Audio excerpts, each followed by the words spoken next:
புது கலர்ஸ் புது ஃபேஷனோட தி சென்னை சில்க்ஸ்ல இந்த பொங்கலை ஓஹோன்னு கொண்டாடுங்க. தி சென்னை சில்க்ஸ், ஸ்ரீநகர், வேளச்சேரி, குரோம்பேட் மற்றும் திருவள்ளூர். சென்னை சேத்துப்பட்டு ரயில் பணிமனையிலிருந்து எழும்பூர் ரயில் நிலையத்தில் நின்ற ரயில் பெட்டிகளை இழுத்து செல்வதற்காக வந்த ரயில் என்ஜின் எழும்பூர் ரயில் நிலையம் அருகே தடம் புரண்டது.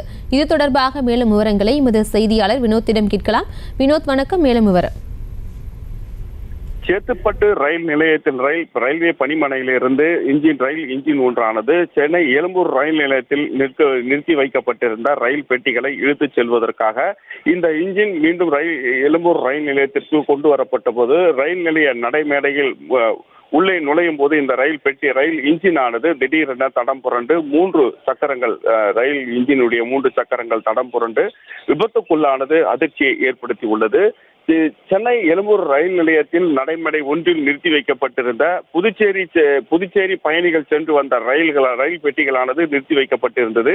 இந்த ரயில் பெட்டிகளை சேத்துப்பட்டு பணிமனைக்கு இழுத்து செல்வதற்காக சேத்துப்பட்டு பணிமனையிலிருந்து ரயில் இன்ஜின் ஒன்று சற்று முன்னதாக எழும்பூர் ரயில் நிலையம் நடைமேடை ஒன்றின் உள்ளே வந்து கொண்டிருந்த போது திடீரென இந்த இன்ஜினுடைய 3 தண்டவாளத்தில் இருக்கக்கூடிய 3 ரயில் சக்கரங்கள் திடீரென தடம் புரண்டு விபத்துக்குள்ளான சம்பவம் பெரும் ஒரு அதிர்ச்சியை ஏற்படுத்தி இருக்கக்கூடிய நிலையில் உடனடியாக அங்கு விரைந்து சென்றிருக்கக்கூடிய ரயில்வே ஊழியர்கள் அந்த ரயில் இன்ஜினை தடம் புரண்டு இருக்கக்கூடிய ரயில் இன்ஜினை சீரமைக்கும் பணியில் ஈடுபட்டு வருகின்றனர். இதனால் எந்தவித பயணிகளுக்கு எந்தவித ஆபத்தோ மற்றும் பயணிகள் ரயில் எந்தவித சேவை பாதிப்பும் இல்லை என ரயில்வே நிர்வாகம் மூலம் தகவல் வெளியாகி உள்ளது. பிரியங்கா, செய்திகளை உடனுக்குடனும் துல்லியமாகவும் தெரிந்து கொள்ள சப்ஸ்கிரைப் பண்ணுங்க.